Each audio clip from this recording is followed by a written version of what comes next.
My cheating wife ruined our marriage. My wife, 37F, got a new job 4.5 months ago and made some new friends. I, 36M, didn't really like them. They were all hardcore feminists, professional victim SJW types. These are women who will yell at you for opening the door for them or not opening the door for them. You can't win either way. In the beginning, I sort of laughed it off, but during the last 2 months, I noticed some disturbing changes in my wife. We have been married for 11 years and have 2 kids, 10F and 8M. It got worse and worse. She would accuse me of all kinds of nonsense, like I was born evil because men suppressed women historically. Whatever I did for her, things she would normally appreciate, suddenly became reasons to have a fight. It was all nonsense. I would try to be patient. These arguments would usually end with me saying something like, "But I haven't done anything bad towards you. The only thing I'm guilty of is loving you." This would usually send her murmuring, and then the next day she would be back, trying the same thing again with slightly different arguments. About 5 weeks ago, I got this sharp gut feeling that something was seriously wrong. She came back late at night without telling me she would be late. I couldn't reach her phone. She was rather drunk and acted distant and cold. The next day she would just be dismissive and tell me I was being controlling, that I read too much into things. This happened a few more times. I tried to snoop on her phone but didn't manage to find anything definite, but I suspected she had deleted a lot of her messages. I did find a thread with one of her new friends where they were discussing how she would approach me asking for an open relationship. I immediately knew what my instincts were telling me. She was cheating. In the thread, my wife said she would talk to me about it on what is now the second Monday of December. My kids are with their grandparents to celebrate Christmas. We were scheduled to both join them today. So anyway, she tries to start this conversation during breakfast like it's just a thought out of the blue to ask me what I think about an open relationship. Luckily, I was prepared. I was already recording. I had been reading a lot here on Reddit, and I knew there was really no way of saving this.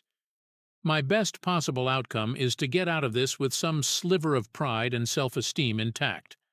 From here on out, it's all about protecting myself and the kids. I didn't scream or yell. I just went directly into jaw-clenched interrogation mode.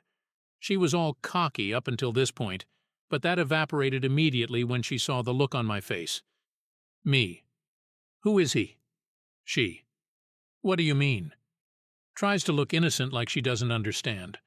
Me. If you want to have this conversation with me, don't treat me like an idiot. At least you can be honest. If you can't be honest, what's the point of this conversation? She. What do you mean?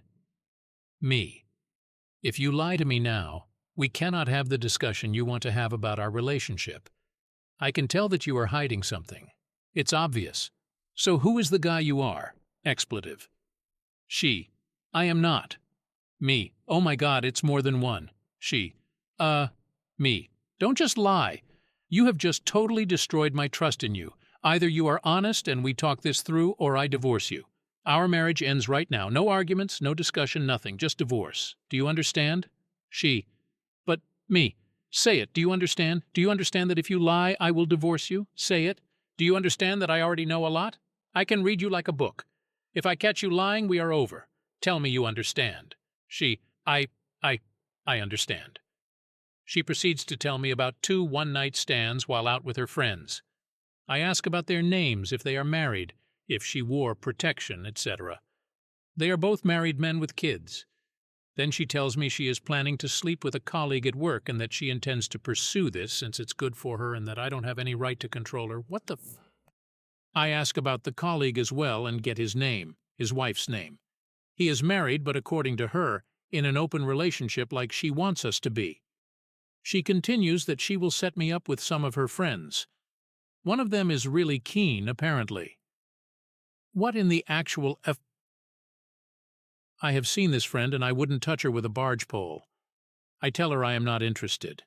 I ask for her phone and she shows me the pattern to open it. While she went to the bathroom, I locked myself in my office. She freaks out, and while she was banging on the door, I ran recovery software on the phone for deleted content and ended up with lots of painful evidence. Let me introduce myself. IVDJ Joe, a simple American guy. My wife Becky, who is 37, got herself a new job about 4.5 months ago. She made some new friends there, and honestly, I didn't attempt like them from the get-go. I'm 36, and these women were all hardcore feminists. The kind who TMD yell at you for opening the door for them and then also for not opening the door. Can't win either way, right? At first I laughed it off, but then I started noticing some disturbing changes in Becky over the last couple of months. We've been married for 11 years and have 2 kids, our daughter Emma, who VJLRTM's 10, and our son Jake, who VJTM's 8. It just kept getting worse. Becky would accuse me of all sorts of nonsense, like saying I was born evil because men have historically suppressed women. Anything I did for her, stuff she used to appreciate, suddenly became reasons to fight. It was all nonsense. I tried to be patient, but these arguments usually ended with me saying something like, "But I haven't done anything bad towards you. The only thing I'm guilty of is loving you." This would usually send her murmuring, and then the next day, VJTMD be back, trying the same thing again with slightly different arguments. About 5 weeks ago, I got this sharp gut feeling that something was seriously wrong. Becky came back late at night without telling me VJTMD be late. I couldn't VJTMT reach her phone. She was rather drunk and acted distant and cold. The next day, she would just be dismissive and tell me I was being controlling, that I read too much into things. This happened a few more times. I tried to snoop on her phone but didn't VJTMT manage to find anything definite, but I suspected she had deleted a lot of her messages. I did find a thread with one of her new friends where they were discussing how she would approach me asking for an open relationship. I immediately knew what my instincts were telling me. She was cheating. In the thread, Becky said she would talk to me about it on what is now the second Monday of December. Our kids were with their grandparents to celebrate Christmas. We were scheduled to join them today. So anyway, she tries to start this conversation during breakfast, like ITVJ/TM's just a thought out of the blue, to ask me what I think about an open relationship. Luckily, I was prepared. I was already recording. I had been reading a lot here on Reddit, and I knew there was really no way of saving this. My best possible outcome was to get out of this with some sliver of pride and self-esteem intact. From here on out, ITVDJTMM's all about protecting myself and the kids. I didn't DDTM scream or yell, I just went directly into jaw-clenched interrogation mode. Becky was all cocky up until this point, but that evaporated immediately when she saw the look on my face. Me: "Who is he?" Becky: "What do you mean?" Trying to look innocent like she doesn't DJTMT understand. Me: "If you want to have this conversation with me, Don VJTMT, treat me like an idiot. At least be honest. If you can VDDTMT be honest, what VDDTM's the point of this conversation?" Becky: "What do you mean?" Me: "If you lie to me now, we cannot have the discussion you want to have about our relationship. I can tell that you are hiding something. ITVDJTM's obvious. So, who is the guy you are screwing?" Becky: "I am not." Me: "Oh my God. TVDJTM's more than one." Becky: Me: "Don VDJTMT, just lie. You have just totally destroyed my trust in you. Either you are honest and we talk this through, or I divorce you. Our marriage ends right now. No arguments, no discussion, nothing, just divorce. Do you understand?" Becky: "But..." Me: "Say it. Do you understand? Do you understand that if you lie, I will divorce you? Say it. Do you understand that I already know a lot? I can read you like a book. If I catch you lying, we are over. Tell me you understand." Becky: I understand." She proceeds to tell me about 2 one-night stands while out with her friends. I ask about their names, if they are married, if she wore protection, etc. They are both married men with kids. Then she tells me she is planning to sleep with a colleague at work and that she intends to pursue this since ITVDTM's good for her and that I don't VJTM to have any right to control her. What the F? I ask about the colleague as well and get his name. his wife VJTMM's name. He is married, but according to her, in an open relationship like she wants us to be. She continues that she will set me up with some of her friends. One of them is really keen, apparently. What in the actual I have seen this friend, and I wouldn't VJTMT touch her with a barge pole. I tell her I'm not interested. I ask for her phone, and she shows me the pattern to open it. While she went to the bathroom, I locked myself in my office. She freaks out, and while she was banging on the door, I ran recovery software on the phone for deleted content and ended up with lots of painful evidence. 30 minutes later, I also installed a spying app from an online service. When I came out, I gave her the phone and told her to leave. Becky argued a lot. I didn't really respond beyond single-word answers. She didn't seem remorseful at all through all of this. She was yelling at me that I was acting controlling, holding her back like men always held women back, that I never loved her, that she had every right to do this, that she expected me to just accept this, that it wasn't a big deal, etc. I didn't argue back. I hardly said a word. I just packed her stuff while she circled, yelling at me. I ended up at the front door where I just stood silently until she ran out of steam. In the end, she reluctantly went to her parents' house. On her way down the stairs, I told her she was single now so she could do whatever she wanted. I wasn't controlling her anymore. My lawyer would be in touch in January. When she turned to respond, I just slammed and locked the door. I later watched as Becky discussed it with her friends. They were telling her how strong she was, demanding what she was entitled to, how she deserved better than me, that it was empty threats from my side, that I wouldn't go through with it. You want to bet? What really worried me was how they told her that if needed, she could just accuse me of domestic abuse. One of them explained how she had screwed over her ex-husband and taken everything from him by accusing him of abuse. I have ordered cameras to put up at my house now. I know now I have to record everything. I just couldn't believe what I was seeing. I have never, ever threatened her in any way. Then she started messaging her AP to meet up. They agreed to meet at a hotel. I was absolutely stunned. I went online trying to find the AP's wife. It didn't take long.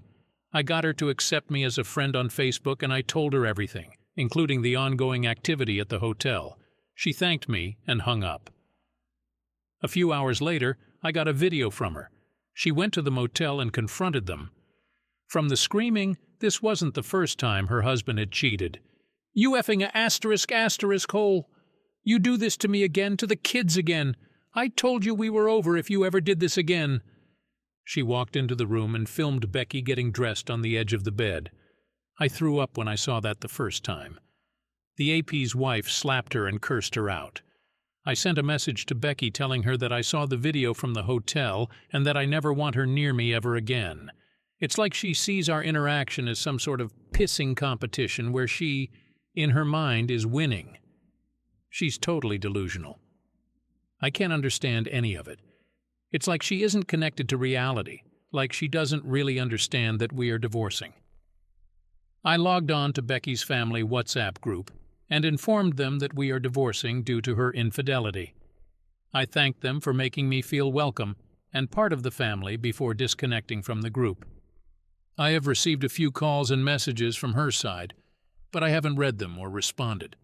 I just don't have the energy for it. I called my parents and told them everything.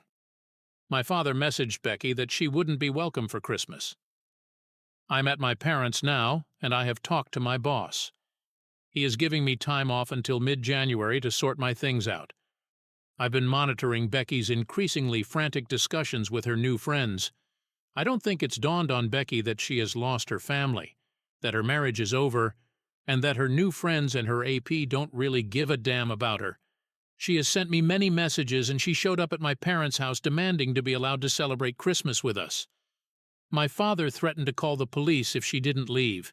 Now I am Googling divorce lawyers, crying my soul out. I think I've been in shock, but the pain has hit me hard since I got to my parents' house. I just can't make any sense of it. It just gives me so much pain to read their chats and interact with her.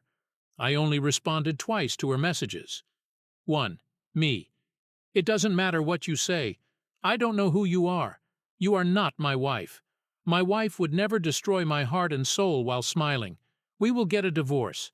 I don't care what you say or what you want. You have no influence or right to demand anything from me ever again. We are over. Me. Like I said, you are not my wife. I don't know you. My wife would never condemn our children to the pain and suffering of growing up in a broken home. You, whoever you are, seem to be proud of what you have done. My wife was loving, caring, considerate, my best friend. You are a self-obsessed, self-absorbed abomination. The messages stopped after the last one. The pain is absolutely unbearable at times. I wish this never happened. I wish I could get back with her like before, but I just can't do that to myself. This is the worst Christmas ever.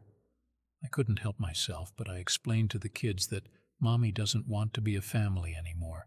She wants to be with other men, and that we will get divorced. They are naturally distraught. Luckily, my mom and dad are here to help. They shower them with love and affection while I am an absolute mess. I will try to get back on my feet for my kids' sake, but I am not going back to her ever.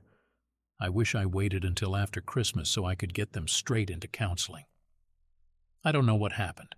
I just blurted it out when they asked about when their mother would come. I would never be able to look at myself in the mirror if I went back to her. The level of disrespect and callousness in her behavior is unforgivable. I am lost. I just don't get it. Why is it that she expects she can demand anything from me at this point? Is she mentally ill or something? Sorry about the incoherent rant. I just needed to get this out. I found out that I'm okay with the monitoring. I talked to a lawyer that a friend knows. The phone is mine and the subscription is mine. Becky is using it, but I own it and the subscription, so I'm okay. It's not illegal to monitor my own equipment. Cheating wife ruined family and Christmas. Why does she expect me to be okay with her behavior? A lot has happened since I last posted. I wish I could take credit for it, but the truth is I've been a pathetic, sobbing mess since I last posted. I was sort of obsessed with Becky's chats with her friends. A lot of insane and hurtful things were said in these chats.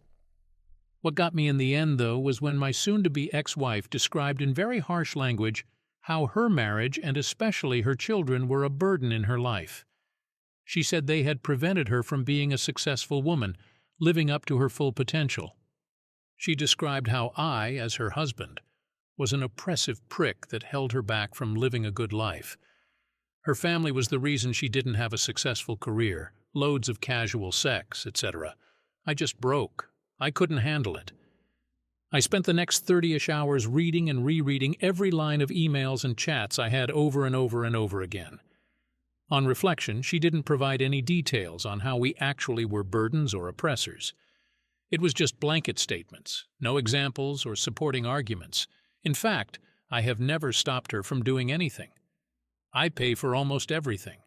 The minimum wage she collects from her part-time job wouldn't be enough to support anyone. Actually, I have supported her hobbies, dreams, and aspirations, even when she did stupid stuff in class after stupid stuff in class that she would always drop out of halfway through. I made sure to show her I love her every day and appreciate everything she did for the family. I would romance her, take her out, be there for her whenever she needed me. I mean, if this is oppression, I would like some oppression, please. Anyway, I digress. At some point, I passed out while reading. When I woke up, my 3 best friends were in the kitchen with my dad making dinner. I have known these guys since childhood. Let's call them Mike, Bob, and Frank. My dad had invited them and brought them up to speed. I soon broke down again and was completely out of it until Friday evening. Mike is ex-military. He lost his left arm below the elbow. We were all there for him during his recovery, and his wife bailed on him. Luckily, they didn't have any children. Mike has since adopted 2 kids and got a very nice girlfriend a few years ago, so he did okay. He set up a Zoom call with his counselor who helped him when he went through recovery. He helped me a lot to understand what was happening with me emotionally. Even though he specializes in amputees, he told me how most wives sadly bail when their husbands are injured, and his stories and examples helped me a lot. He asked me to see my soul identity, my spiritual self, as having a large part of it tied to my marriage and role as a husband.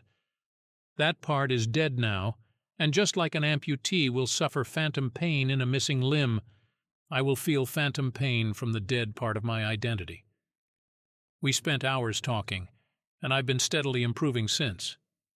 Bob is an executive in some security company. He never talks much about his job. I don't actually know what he does, but he is very well off. Bob called some law firm that is on retainer for the company, and Sunday morning I was talking to a lawyer that I could never in my wildest dreams afford to even talk to. Bob has always been a huge nerd, and was bullied a lot. He told me not to worry about the bill. He would cover it. He was happy to finally be able to repay me for the beatings I frequently took for him, interfering with his bullies.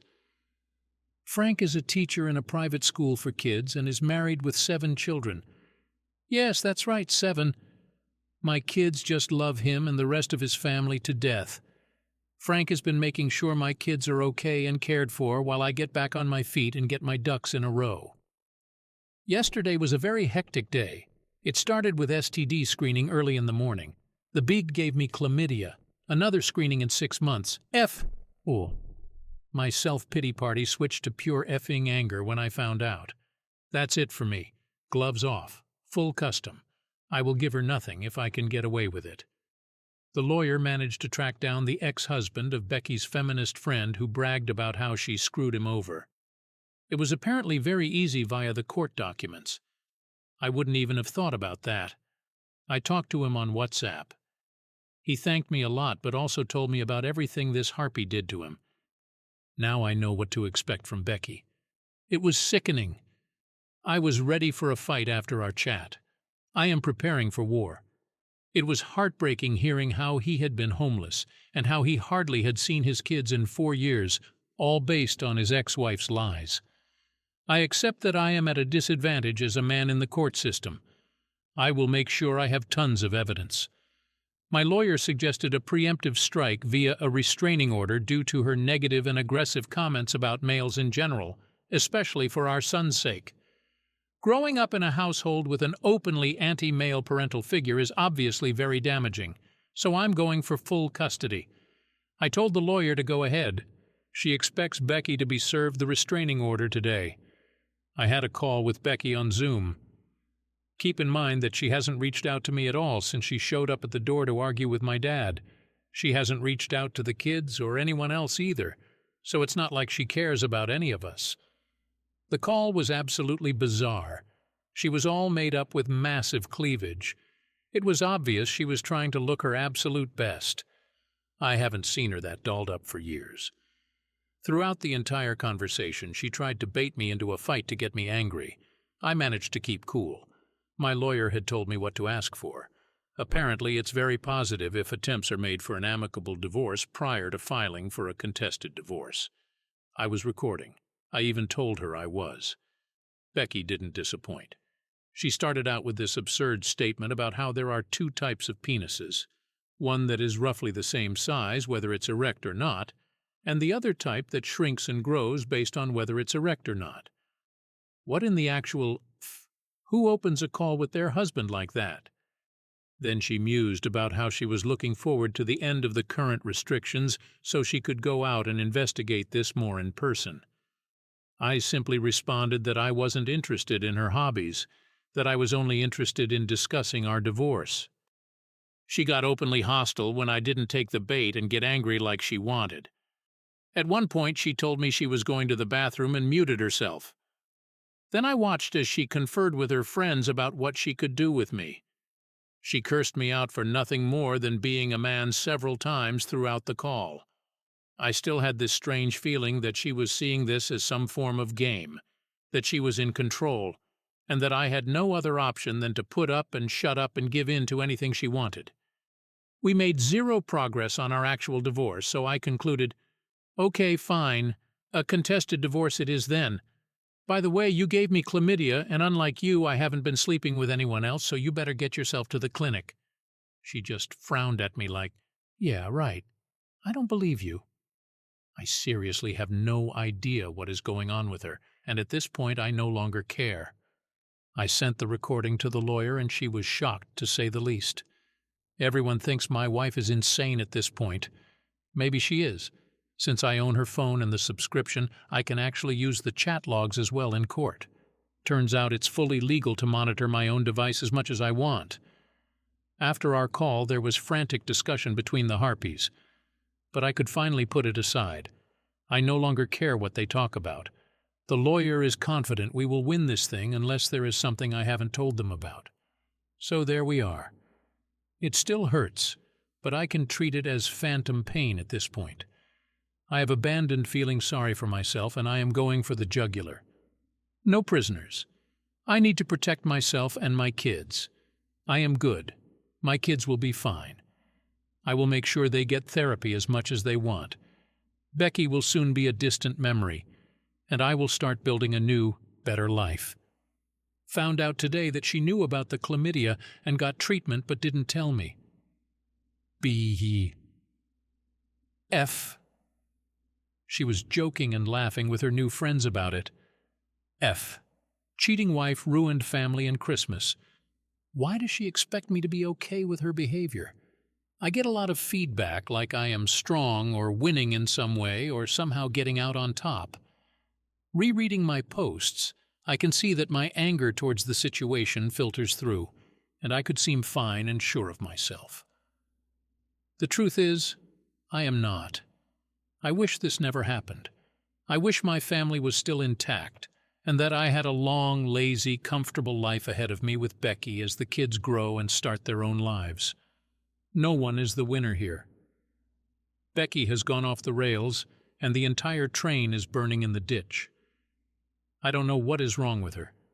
She refuses to see a medical professional for possible mental issues, and she is acting like nothing is wrong still. She shows no remorse or regret. She acts like I am unreasonable for not just accepting whatever she wants. She has hardly even talked to the kids since D-Day. I am divorcing her, taking action, and moving forward with separating our lives because I have to. Her behavior has left me no choice, and by now there is no way back. I wish so much this wasn't necessary. I can never trust her ever again, and I cry myself to sleep every night for my own loss and the fact that my children will now grow up in a broken home. It also breaks my heart that my children in reality no longer have a functional relationship with their mother. Question. How do you answer this question from your child? Why doesn't Mommy want to see me anymore? Doesn't she love me? How the heck do you answer that? If anyone knows, please let me know because I sure as hell don't.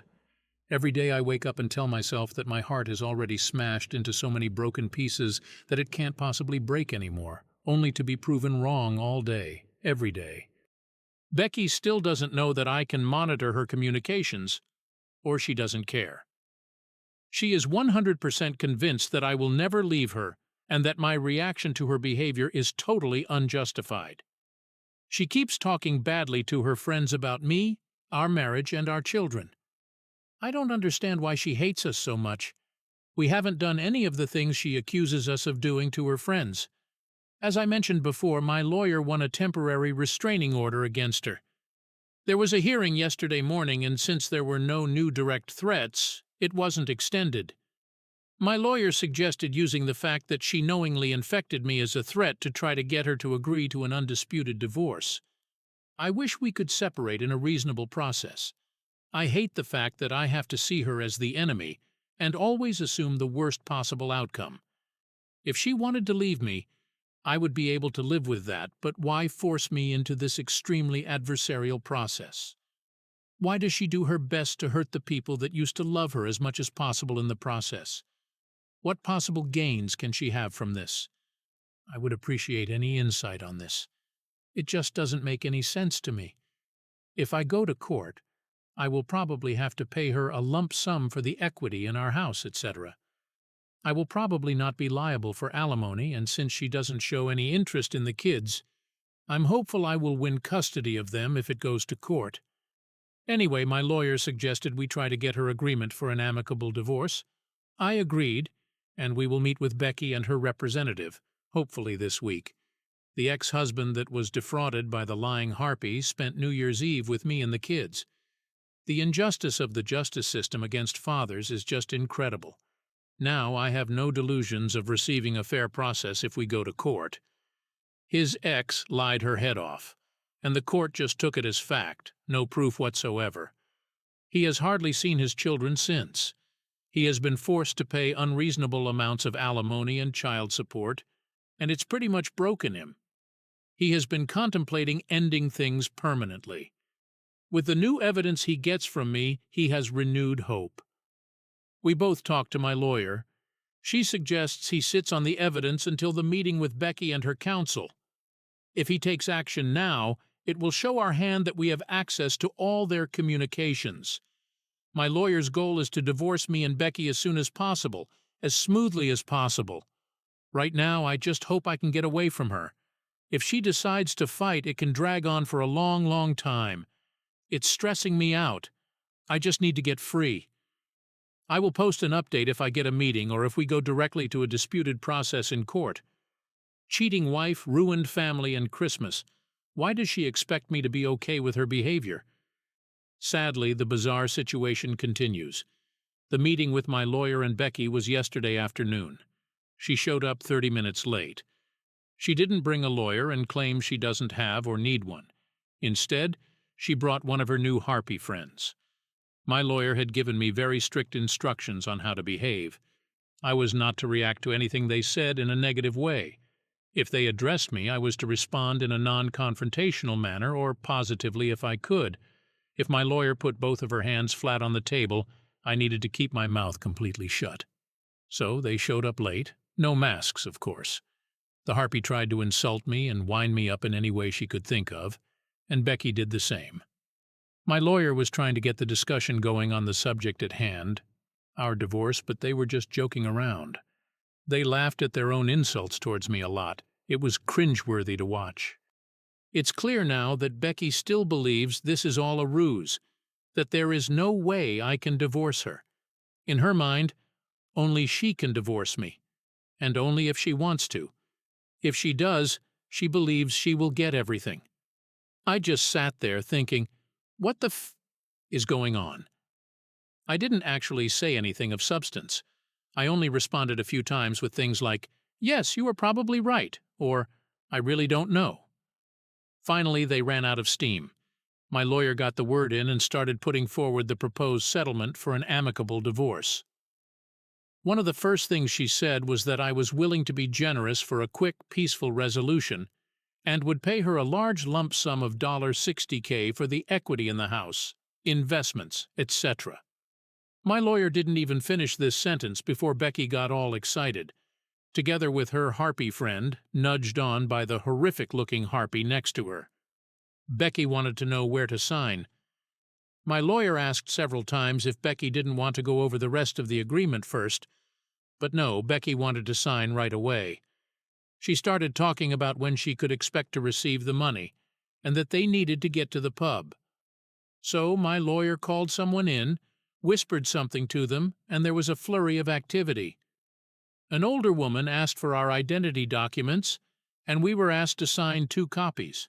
When we were done, the old lady stamped it, and I later found out she was a notary. My lawyer, almost standing on the palm of her hand at this point, thanked Becky and the harpy and told them we were done. They left, and Becky didn't even bring her copy of the agreement with her. She left it on the table. My lawyer looked at her flat hands and at me. She obviously didn't want me to say anything while they were in the building. When we could see them crossing the parking lot, my lawyer looked at me and said, "Congratulations!" Then she spoke at length about how this was the strangest session she had ever had for a negotiated divorce. She told me she would send Becky's copy to her after we have a hearing in front of the judge, or if she gets a lawyer that asks for it. Until then, it's forgotten in my lawyer's drawer. So, it looks like, on the surface, I will get through this divorce a lot easier than I first thought. Becky can still hire legal representation and dispute this. My lawyer told me she would try to call in every possible favor she could think of to get me a hearing with a judge as soon as possible. It will probably be a video call. I have also hired a PI after the advice I got here on Reddit, and he got photos of Becky making out with 2 different guys at 2 different bars yesterday, and she went to a hotel with one of them. So I have lots of evidence piled up if I need it. I just hope it's enough if it comes to that. Becky signed to give me full custody, only a one-time payment, no spousal support, nothing. Just $60K, and I am free. Now I just have to find the money. I have a plan, and Bob offered to front me the entire amount if need be. I still don't feel like this is real. I fully expect her to pull some trick like accusing me of molesting the kids and domestic abuse out of her hat. My lawyer told me to keep a very low profile, pay for everything I normally pay for, and don't rock the boat in any way at all. The advice is to not talk to anyone we both know. Just sit still and wait. Don't respond to anything, basically zero initiative until the hearing. So now, all I need to do is be patient and hope for the best. Cheating wife ruined family and Christmas. Why does she expect me to be okay with her behavior? So yesterday was the hearing. I am basically divorced. It will take 4 to 6 months for the paperwork to be official, but at this point, there is basically nothing anyone can do to change the outcome. The only option is if me and Becky together stop it. I am so f***ing tired. I haven't slept in I don't know how many days. So if I am a bit all over the place, I'm sorry. I just need to get this all out. I need to vent. Hopefully I can get some sleep after I type it out. My awesome lawyer got me an early hearing just 12 days after submitting the paperwork. No doubt she called in some favors on this one.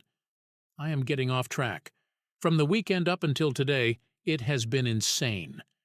Friday morning, a whole bunch of police officers knocked at my door with a warrant to search the house. I was very confused.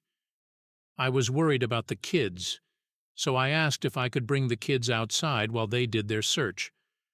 Thankfully, they agreed to that. They didn't really tell me much, but I did get a copy of the warrant. I was so shaken up I couldn't really make any sense of it. I guess everyone that said Becky's behavior was probably drug-related was right. It's safe to say that was at least a factor in this. The cops set about completely trashing my house. I called my lawyer and she talked to them. But the warrant was valid, so there wasn't anything that could be done at the time. I didn't think about it when it happened. But I have cameras everywhere now in case I get wrongfully accused. I have video and sound of everything. I could possibly make a claim later if I want to. To be honest, I don't really know if I have the energy or will for that. Maybe I just put a line over it and move on. I didn't know it then, but Becky and her 3 harpy friends drove my car while high and drunk and crashed into a house at high speed. They were all arrested, all of them drunk, and they all had drugs in and on their bodies. They were pretty roughed up by the crash. The one in the passenger seat is in critical condition. They don't know if she will even make it. The lead harpy, let's call her Rhonda, is the one who bragged about screwing over and lying about her ex-husband in court. Let's call her ex-husband Ron. Me and Ron have become really good friends. I get back to him. Thankfully, they didn't find anything from the search. I gave my statement that Becky doesn't live here anymore. She lives with her parents. I don't know what she's doing. No, I didn't give Rhonda permission to drive my car, etc. When I got back in the house, I just broke down. Everything was completely trashed. It was just the last straw, I guess. The only thing I could think of was to call my dad, who brought me and the kids home to stay with my mom. Dad then got a whole group together, 26 friends and relatives, while I was sobbing on the back porch, eating my mom's amazing comfort food, feeling sorry for myself. They completely cleaned and fixed my entire house. They did every single room, clothes, dishes, furniture, even washing the ceiling and walls. It's never been this clean. They even fixed all the little things like loose door handles, etc. I just couldn't believe they would do such a thing for me. I have no idea how I can ever repay them. I went from suicidal to feeling pretty good over the weekend thanks to them. Cops found more drugs at Rhonda's house and her boyfriend wasn't there. No babysitter either, just the kids alone. The kids were taken by CPS, and Ron won temporary emergency custody Saturday after showing the judge the chat logs combined with the abandonment and piles of drugs. He got custody without much difficulty. Ron is over the moon happy. He has hardly seen his kids in the last 5 years. He had been raising money to fight Rhonda in court when this happened. He still needs to go to court to make it permanent. But the odds are really good at this point. Everybody thinks Rhonda will have to serve time if her friend doesn't make it, probably serious time. After that, he will try for child support and compensation for all the crap Rhonda did. He isn't expecting much on this, though, and to be honest, I think he doesn't want to waste his time fighting in court. He wants to be with his kids and make sure they have a good life. It's pretty clear that Rhonda has been very neglectful towards them. Bob has been a champ and set Ron up in a rental apartment through a friend. I have come to realize that I know practically nothing about Bob's private or professional life. I intend to remedy that. Anyway, I'm off track again. Rhonda was at the wheel when she drove off the road and into a house. They were all pretty banged up, and due to the situation, the alcohol and the drugs, search warrants were issued for everyone's residences. Becky is still registered with her residence at my house. I decided on Sunday that I am selling this house and moving away ASAP. I am afraid this will probably happen again. On Sunday, I got a call from her parents. Their house got searched as well. They had visited their daughter in jail on Saturday, and they no longer trust anything she tells them. Long story short, they came over to talk on Sunday, and it turns out she has been lying to them about everything. The nights she has been out partying and cheating, she told them that she was staying with me and we were trying to work things out. They had no idea what was actually going on or what she had done to me and the kids. They knew she cheated, but they believed it was a one-time drunken mistake. That's basically what she told them. On Monday, Becky called me to try to get me to post bail. It's $15K, and her parents had already told her no. After talking to my lawyer, she made some papers that the bail is subtracted from the settlement until she shows in court and the bail is released. The agreement included her mother as the custodian of the remaining amount. My lawyer didn't want Becky to have any excuse for not attending the hearing. That's why she wanted me to get her out. Becky didn't really have a choice, and she signed. She was released Monday afternoon. From what her parents tell me, she refused to comply with the terms they had for her to continue living there. Terms like stop doing drugs, commit to rehab, open everything policy, drop the bad friends, etc. She apparently left their house on Tuesday to stay with some of her new friends. She didn't show for the hearing, and after showing the judge everything, including the events over the weekend, I won full custody. The settlement is according to the agreement we made. It was quick, only 30 minutes. It will take 4 to 6 months to go through the paper mill, but in reality it's done. There isn't really anything that can be done to stop this now. That brings us to today. I was unable to sleep. Everybody was congratulating me and treating me like I had some major victory, but it sure as hell doesn't feel like I won anything. This is just pain. I still love Becky. I know it's over, and there is absolutely no way back. Still, she was my best friend, my soulmate up until recently, and even though I feel my love for her has been mortally wounded, it's still there, and it hurts like a mother. There are no winners in this. I lose, Becky loses, my kids lose. I don't really have the words. It feels like I'm being asked to celebrate that I have lost both my legs, but because I took action, one of my legs could be cut below the knee while the other was cut above. When people congratulate me, it feels almost like that, like they are commending me for saving half a kneecap while losing both my legs. So I can't really sleep, and when I do, I am torn through terrible nightmares that wake me up drenched in cold sweat. I am complaining a bit here, sorry. Anyway, today I got a call from the hospital that Becky is hospitalized. I am still her emergency contact, and she is still on my health insurance. There has been an altercation, and she has lost some teeth, a broken jaw, and she will need to stay for observation a few days. I brought her parents, and when I got there, it turned out some of her new friends had beaten her up pretty badly. Word got out that Ron had chat logs of Rhonda bragging about what she did to Ron from Becky's phone. They assumed that Becky had given the logs to Ron, which resulted in them beating her up and kicking her out. Amazingly, she still doesn't understand that I have access to monitor her phone. I will keep on like I do now, paying for insurance, her phone, etc., all the way until I get the papers in my hand. I just won't believe it until I hold it in front of me.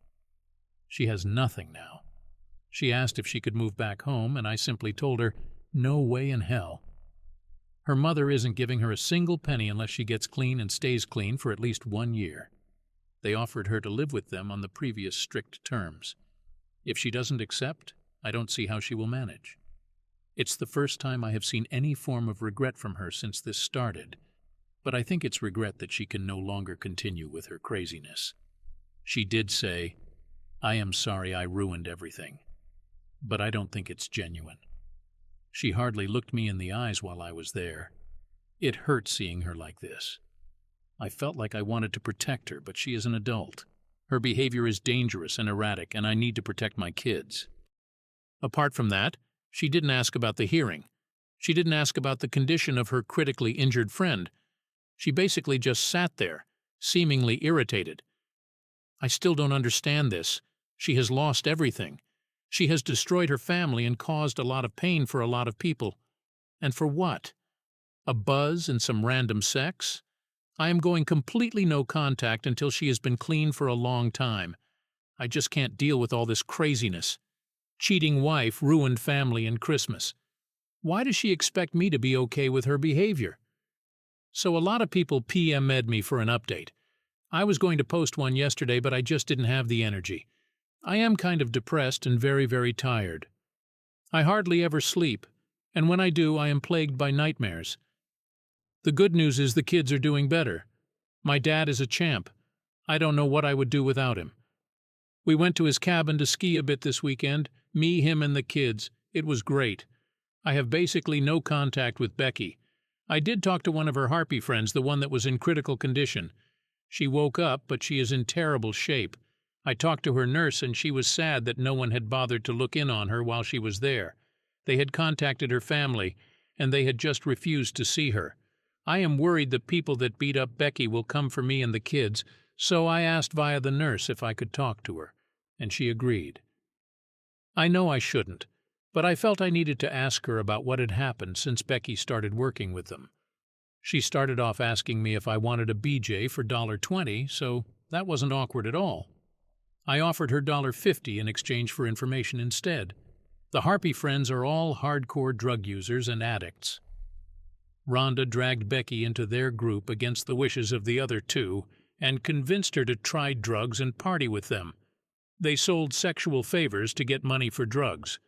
Rhonda is the leader in this.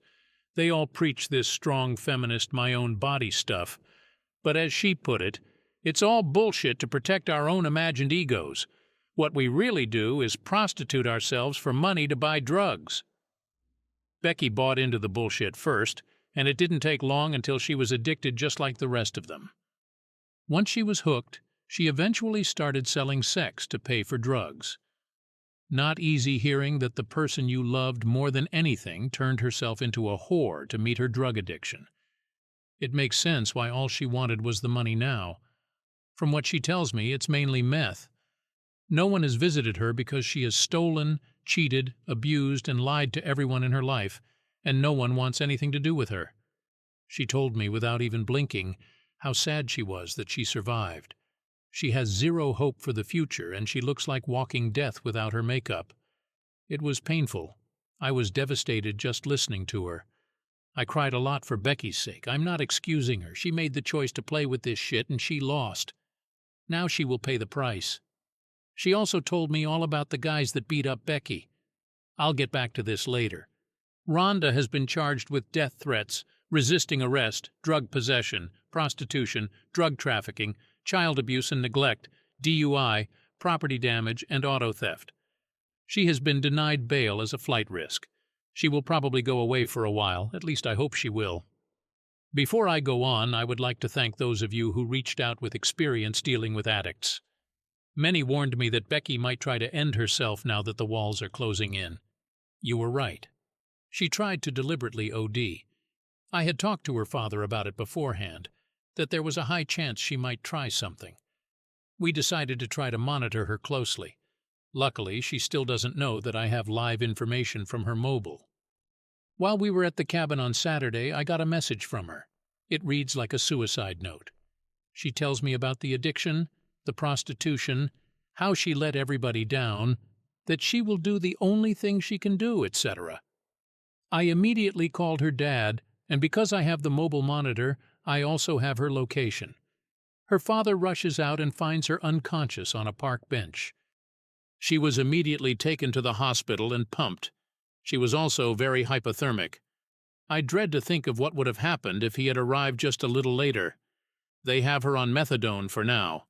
Her father has successfully become her appointed guardian. She can no longer object to treatment. Her father had her forcefully committed to a rehab center, and she will go through sedated detox. I don't know when, but probably this week. Her father was appointed not because she OD'd, but because she abandoned her children. Apparently, abandoning your children proves that you are not rational, while trying to end it is okay. Thankfully, I haven't had a chance to cancel her life insurance yet, so she will get treatment. I have offered my ex-FEL to help with the finances as long as Becky isn't told that I am.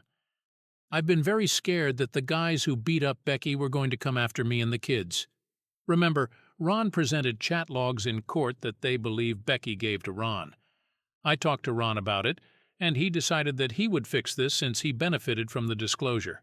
I don't know if I mentioned this, but Ron is an angry meat mountain of a man. He grew up on a farm carrying stuff since he was a kid, so he looks like the Hulk and could rip the average man in half. He bends down walking through doorways, has a crew cut, and some facial scars. Let's just say he is very intimidating if you don't know him. In reality, he is infinitely patient, gentle, and kind. I don't doubt he will use force if he finds it necessary, but for him it's a last resort. Anyway, he went to the guy's apartment. A real shithole, by the way. He grabbed the two guys by the neck and told them that Rhonda had given him the chat logs, and since they hurt someone he knew, they had a choice to make: go with him to the police and confess everything relating to the assault, or face him right there and expect some very painful permanent injuries if they chose option 2. As he told it to me, he let them know that he was very hopeful that they would choose option 2. They apparently couldn't get to the police fast enough.